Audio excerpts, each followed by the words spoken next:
Hey, guys. Morning, Mike. Good.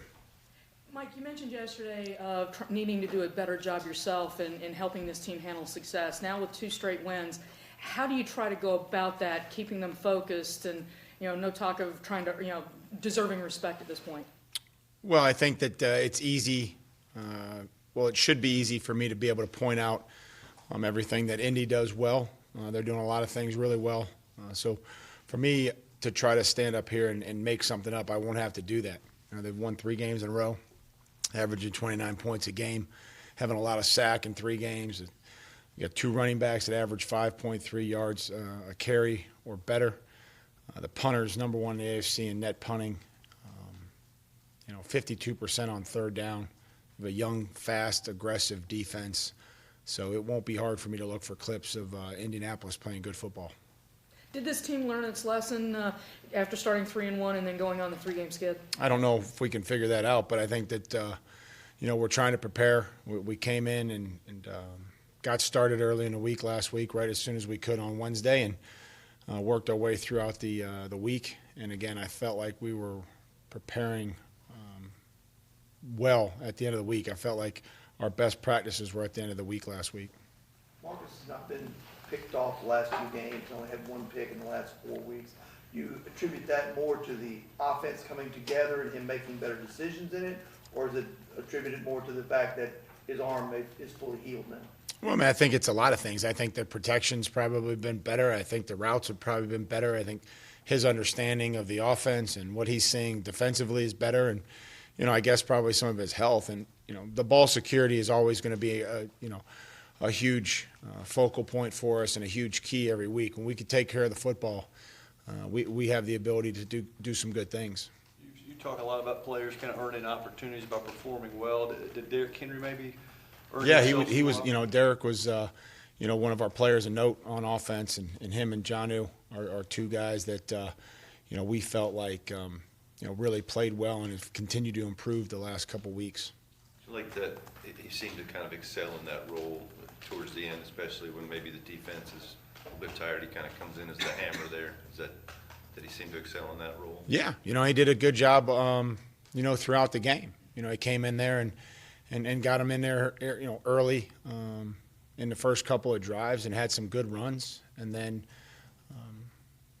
anytime you run the ball like that, we had a good block and, gained some good yards over towards their sideline. And then, it was fun to see him, get it going in the goal line and then be untouched in the goal line. That very rarely happens. And then also be untouched on the Wildcat play.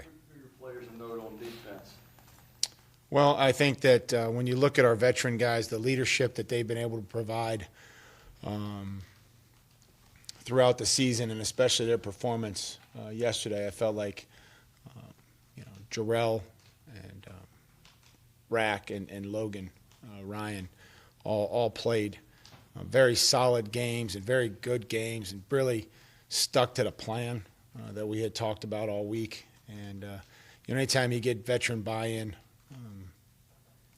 it makes things a lot easier as a coach at this level. And Adoree was the player of the game. Adoree really played like a number 1 corner yesterday. So, but our 3 veterans, were guys that I think player notes, and not that they lit up the stat sheet. It's not always about that. It's about providing leadership, fixing things during a game, communicating during a game, and executing a game plan.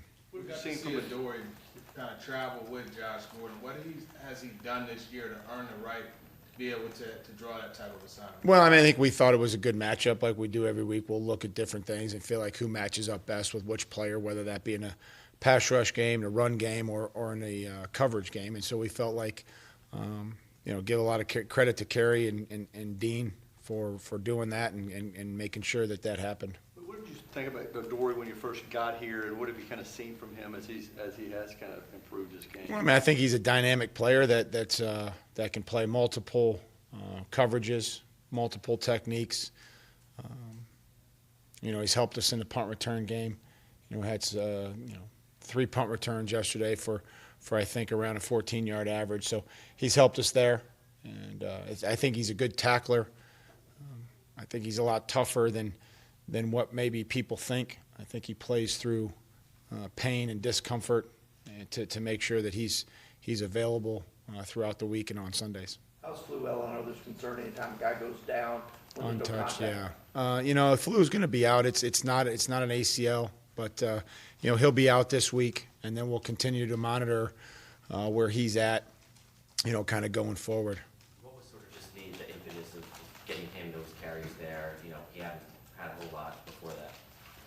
Well, the key is being able to be in a game where you can run it 36 times, and we talked about that against the Patriots and a lot of teams, is that you have to be able to convert on third downs and still have the game be relatively close and have some success running the ball so that you're able to run it more. And, he puts a lot into practice, and he does a good job for us on fourth down and in the special teams, and that, I wanted to see him get some carries. And so it was unfortunate that he got hurt, but hopefully, we'll get him back and he can help us when he comes back. Is Tajay still maybe not quite 100%, you think? I don't know. You'd have to ask Tajay. I think that, that's something that he would have to tell you. How close was Taiwan to playing yesterday? I think Taiwan is close. I think we'll continue to monitor him here these next couple of days. I think giving him the weekend off, and then these next couple of days, hopefully we can get him back out to practice on Wednesday and Thursday, and hopefully get him back against Indy. How critical has Darius Jennings been in the kick return game? Huge. I mean, I think that's a great role for him. He's tough. He's fast. And when you have a guy back there behind you, and you're on that kickoff return unit blocking, it's just amazing to watch guys strain for extra blocks because they know that the guy behind them is going 100 miles an hour and he's hitting it. And I think that when you look at that opening kickoff, LaShawn Sims goes to the next level and he picks up a huge block, and guys are fighting to get their blocks, BT and Bates and the double teams that we had. And so Darius hits it, and he loves that role. But then when you have a guy that hits it like that, it seems that everybody else has a confidence level and an excitement to try to get their blocks and do their job to help spring them. Does Batson give you something that maybe no one else quite does in the receiving room? Cam's a young player that we're excited about. He's, come in from post-draft, and we've always liked what he's been able to do and to continue to work and develop.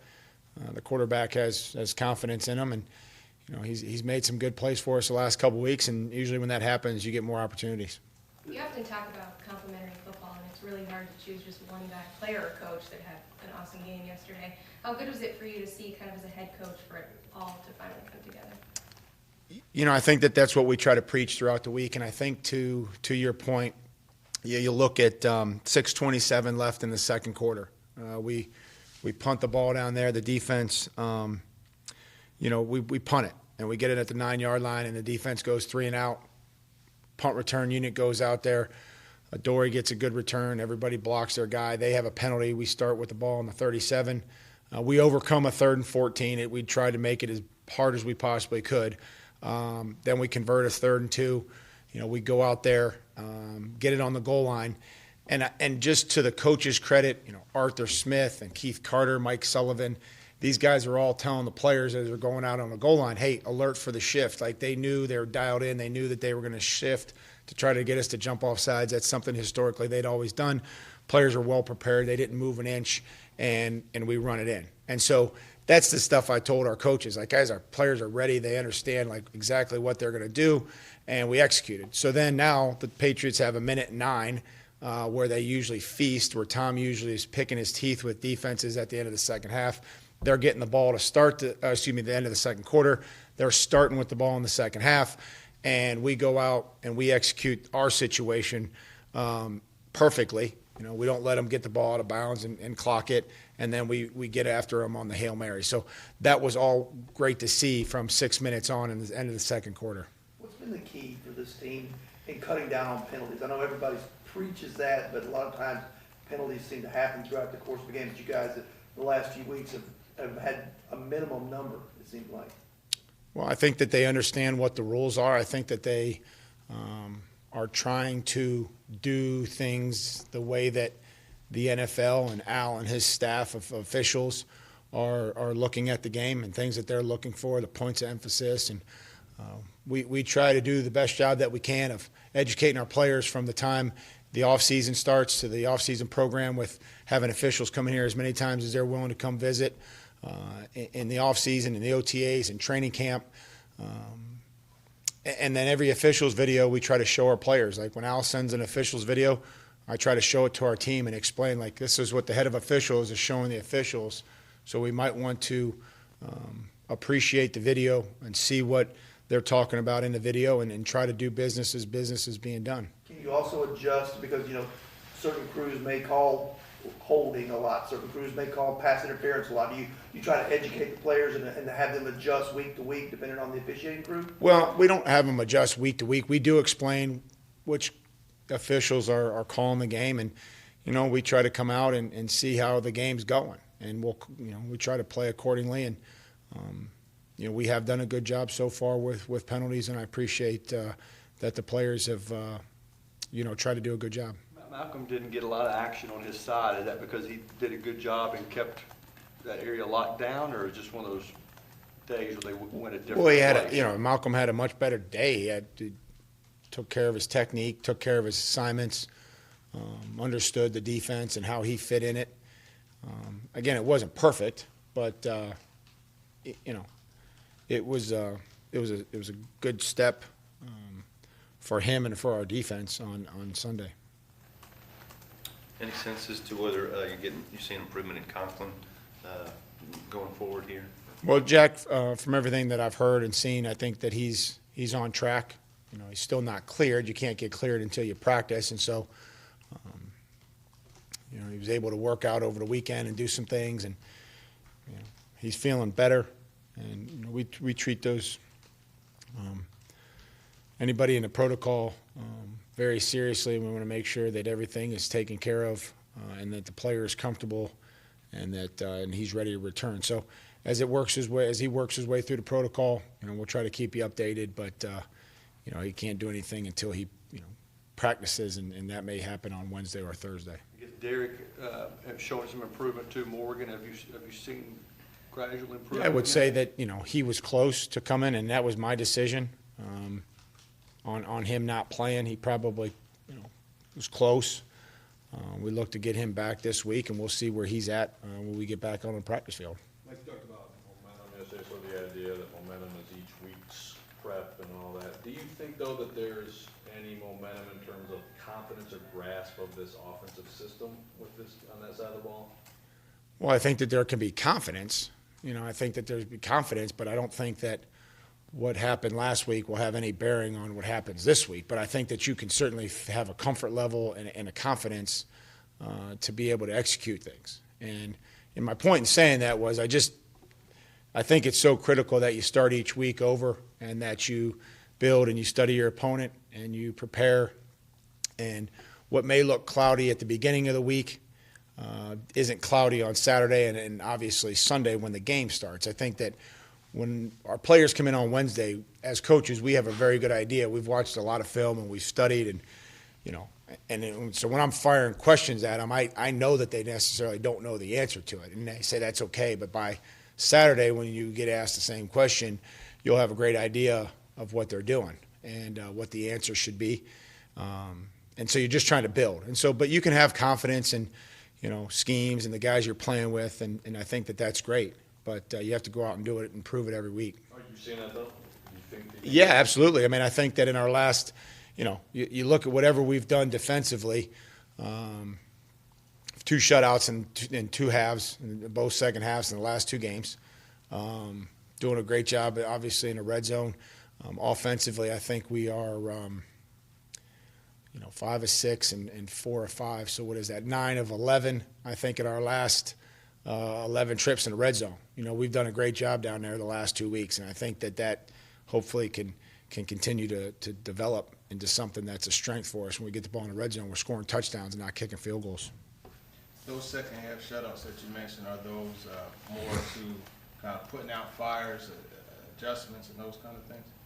Well, I think it's a credit to the players. I mean, that's what it is. I mean, they get a call, and and the players go out and execute. That's really what it comes down to, and it's a testament to them to understand what's going on in the game and how the game's being played and what's the scheme that day and how they're trying to attack us, and the players going out and making the plays to win a football game. Thanks, guys.